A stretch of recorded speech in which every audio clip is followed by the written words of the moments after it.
Allahu Akbar, Allahu Akbar. Jadi Allah memerintahkan Nabi Ibrahim alaihissalam bukan melalui malaikat Jibril misalnya, tidak. Ini melalui anaknya pun mengatakan, silakan kerjakan, saya bersedia. Falamma aslama wa tallahu lil jabin, ketika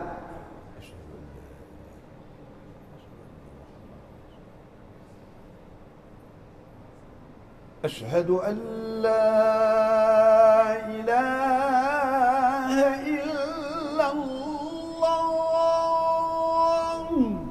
Assalamualaikum warahmatullahi wabarakatuh. Alhamdulillahilladzi hadana lihadza wa ma kunna linahtadiya laula an hadana Allah. أشهد أن لا إله إلا الله وأشهد أن محمدا رسول الله. اللهم صل على سيدنا محمد وعلى آله وأصحابه ومن والاه. Hadirin hadirat jamaah salat subuh yang dirahmati Allah, marilah kita panjatkan puji dan syukur kepada Allah Subhanahu wa taala yang masih memberikan kesempatan hidup kepada kita, masih memberikan kesehatan kepada kita, dan alhamdulillah kesempatan hidup dan kesempatan sehat telah kita gunakan untuk bersyukur kepada Allah Subhanahu wa taala. Tandanya kita melaksanakan salat subuh secara berjamaah, baik di Masjid Raya Baitur Rahman Banda Aceh atau di masjid dan menasah-menasah yang ada di Aceh ini. Mudah-mudahan amal ibadah kita yang telah kita kerjakan itu diterima oleh Allah Subhanahu wa taala dan menjadi amal saleh yang berguna kepada kita di dunia ini dan berguna pula dalam kehidupan nanti di akhirat kelak. Hadirin sidang jamaah subuh yang dirahmati Allah, kita telah mendengar khutbah di waktu salat Idul Adha. Ayat yang dibacakan kalau tidak salah, A'udzu billahi minasyaitonir rajim. Falamma balagha ma'ahu as-sa'ya, manakala Nabi Ismail telah dewasa, qala ya bunayya, ayahnya Nabi Ibrahim alaihi salam berkata kepada anaknya, ya bunayya, wahai anak kesayanganku. Nabi Ibrahim sayang sekali kepada anaknya Ismail, satu-satunya anak di waktu itu sebelum ada anak yang lain. Telah dewasa dan dia berkata, wahai anakku, inni ara fil manam, saya melihat di waktu aku sedang tertidur, saya mimpi, anni azbahuk, saya menyembelihmu. Fanzur madza tara. Bagaimana pendapatmu? Seorang ayah yang ingin mempunyai seorang anak, di saat anak sudah dewasa, Allah menghubungi hambanya melalui mimpi. Apa perintah? Perintahnya menyembelih seorang anak yang disayanginya. Anak tadi memang anak yang istimewa. Qala ya abati if'al ma tu'mar. Wahai ayahku, kerjakan. Itu perintah. Bukan sekadar mimpi, tapi itu perintah. Wahai ayahku, kerjakan perintah itu. Satajiduni insyaallahu minas sabirin. Engkau nanti akan mendapati aku sabar melaksanakan perintah Allah kepadamu melalui mimpi.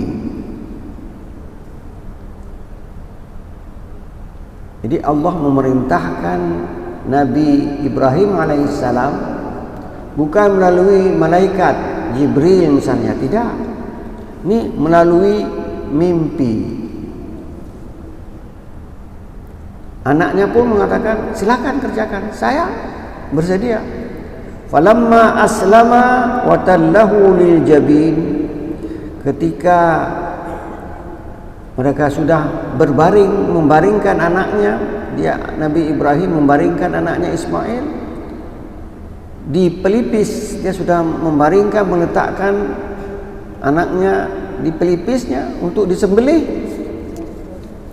Wa nadainahu, Allah menyerukan kepada Nabi Ibrahim, berseru kepada Nabi Ibrahim, ya Ibrahim, wa nadainahu an ya Ibrahim. Allah menyeru Ibrahim, qad saddaqtar ru'ya, engkau telah membenarkan perintahku melalui mimpi itu. Yang penting dia melakukannya. Inna kadzalika najzil muhsinin. Demikianlah kami membalas orang yang berbuat baik, tidak membantah perintah Allah walaupun melalui mimpi. Inna hadza lahuwal bala'ul mubin. Ini sebuah cobaan yang nyata dialamatkan kepada Nabi Ibrahim dan Nabi Ismail. Wa fadainahu bidzibhin 'azim. Kami tebus penyembelihan yang berat itu dengan sembelihan yang besar. Yang penting kita melaksanakan suruhan. Misalnya kita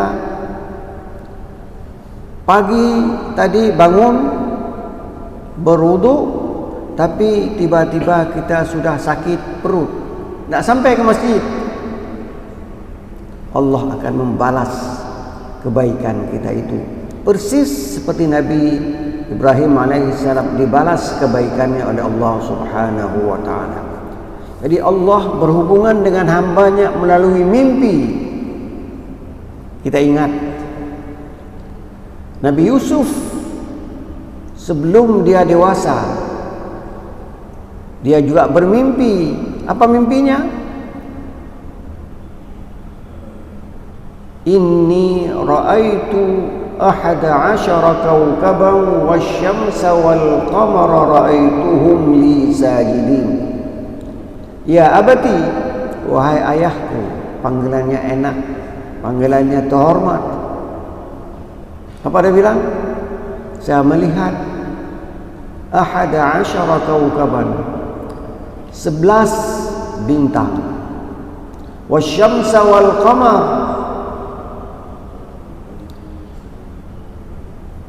matahari dan bulan, ra'aituhum li sajidin, mereka tunduk kepadaku. Allah memberitahukan sesuatu kepada anak yang belum dewasa. Dalam hal ini Nabi Yusuf alaihi salam mengatakan dia nanti akan menjadi orang terhormat, orang lain tunduk kepadanya. Demikian Allah berhubungan dengan hambanya melalui mimpi. Kemudian Nabi Muhammad sallallahu alaihi wasallam pernah bermimpi. Apa mimpinya? Di mana disebut? Dalam surat Al-Fath ayat 27. Laqad sadaqallahu rasulahu ar-ru'ya bil haqq la tadkhulunnal masjidal harama insya'allahu aminina muhalliqina ru'usakum wa muqassirin la takhafun fa'alima ma lam ta'lamu faja'ala min duni dzalika fathan qariba. Sesungguhnya Allah sudah membenarkan mimpi Rasulnya. Kamu nanti akan masuk ke Masjidil Haram, insyaallah, dengan izin Allah, dengan kehendak Allah. Pemberitahuannya itu bukan melalui malaikat Jibril, tapi melalui mimpi. Kita ulangi, ada mimpi Nabi Ibrahim, ada mimpi Yusuf alaihi salam, ada mimpi Nabi Muhammad sallallahu alaihi wasallam. Jadi Allah berhubungan dengan hambanya melalui mimpi. Itu terjadi, ayat ini diturunkan pada tahun 6 Hijriah. Nabi berangkat dengan para sahabat dari Madinah menuju Mekah. Karena bermimpi mereka nanti akan masuk ke Masjidil Haram. Nabi sudah 6 tahun meninggalkan kota kelahirannya, kota Mekah. Abu Bakar meninggalkan Mekah sudah 6 tahun. Utsman bin Affan, siapa lagi? Umar bin Khattab, siapa lagi? Ali bin Abi Thalib, siapa lagi? Orang-orang muhajirin sudah meninggalkan Mekah 6 tahun, tempat kelahirannya. Sekarang Allah memberitahukan melalui mimpi mereka akan masuk kembali. Gembira sekali. Mereka berangkat dengan pakaian umrah untuk memasuki Masjidil Haram. Apa yang terjadi? Sejarah memberitahukan kepada kita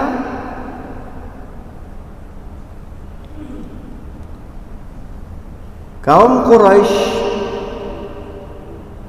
di bawah pimpinan Abu Sufyan mengatakan tidak boleh masuk.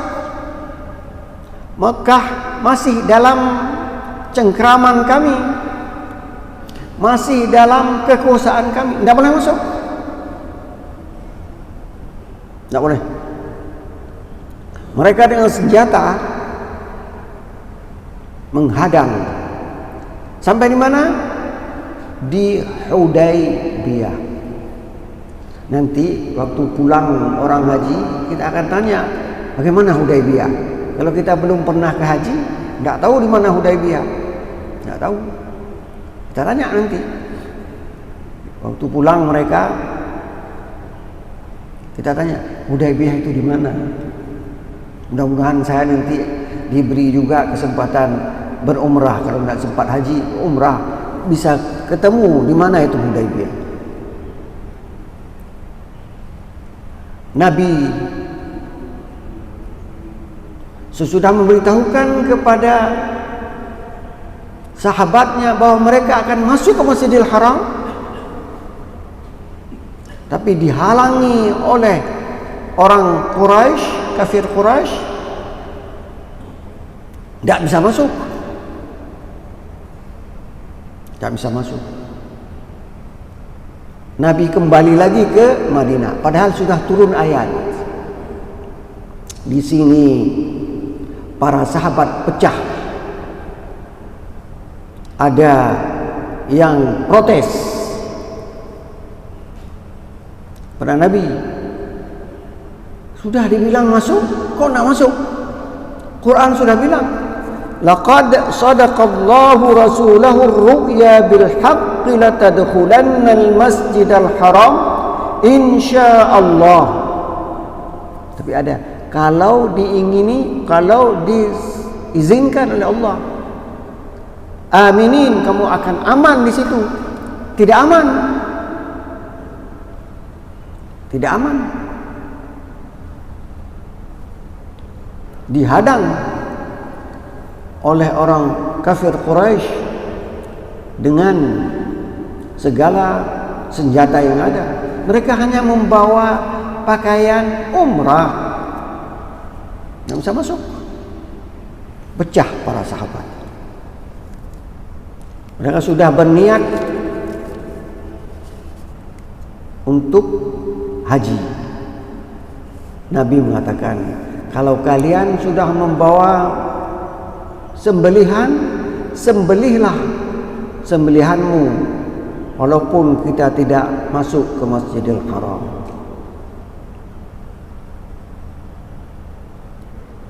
Maka suasana tegang. Perintah Nabi tidak diikuti oleh para sahabat karena belum sampai ke Masjidil Haram. Istri Nabi, kalau tidak salah ingat saya, Ummu Salamah, bilang kepada Nabi, Nabi, engkau jangan marah, engkau jangan kecewa.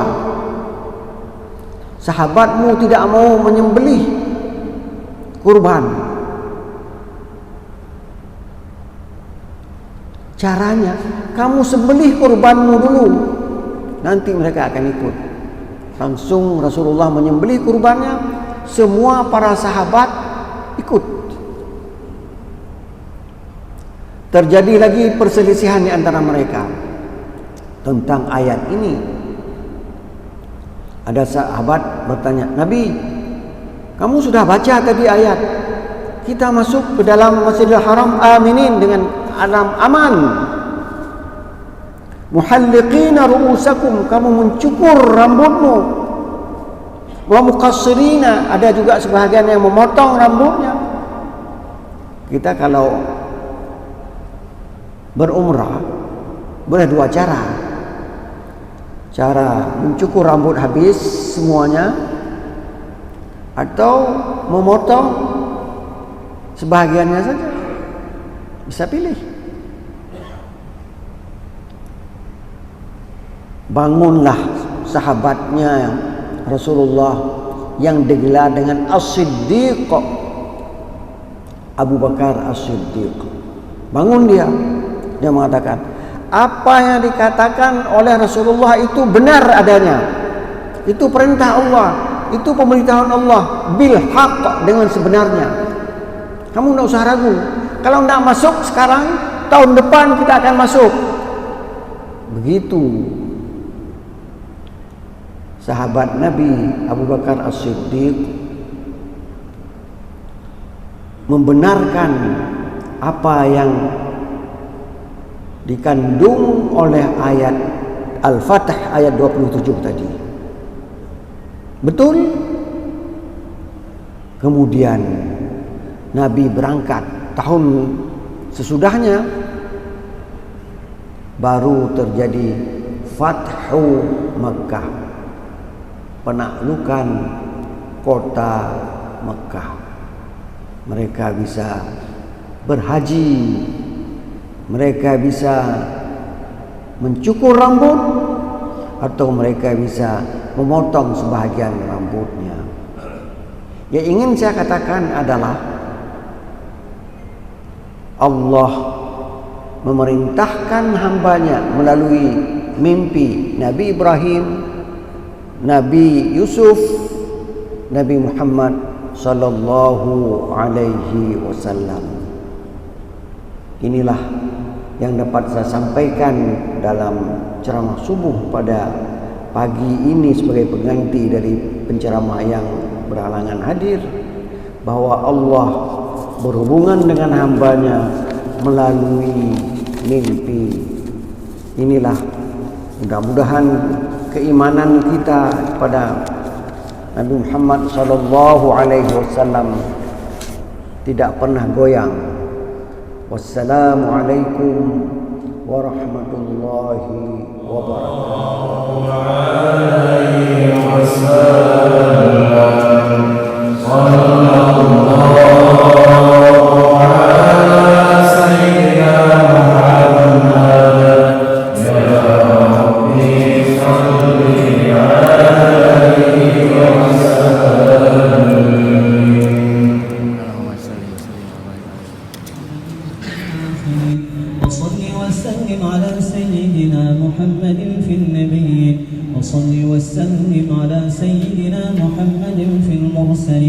وصل وسلم على سيدنا محمد في الملأ الأعلى إلى يوم الدين وصل وسلم على سيدنا محمد وعلى آله وصحبه أجمعين ولقد أشروا لنعت من أوصافه تحيي القلوب تهيج الأشجانا والله قد أثنى عليه فما يساوي القول منا أو يكون ثنانا لكن حبه في السرائر قد دعا لمديح صفوة ربنا وحدانا وإذ امتزجنا بالمودة ها هنا نرفع أيدي فخرنا ورجانا للواحد الأحد العلي إلهنا متوسلين بمن إليه دعانا مختاره وحبيبه وصفيه سيد الوجود به الإله حبانا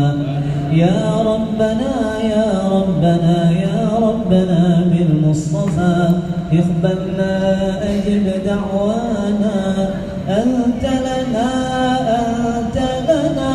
يا ذخرنا في هذه الدنيا وفي أخرانا أصلح لنا الأحوال واغفر ذنبنا ولا تؤاخذ رب إن أخطانا واسلك بنا في نهج طه المصطفى ثبت على قدم الحبيب خطانا أرنا بفضل منك طلعة أحمد في بهجة عين الرضا ترانا واربط به في كل حال حبلنا وحبال من ودى ومن والانا والمحسنين ومن أجاب نداءنا وذوي الحقوق وطالبا أوصانا والحاضرين وساعيا في جمعنا ها نحن بين يديك أنت ترانا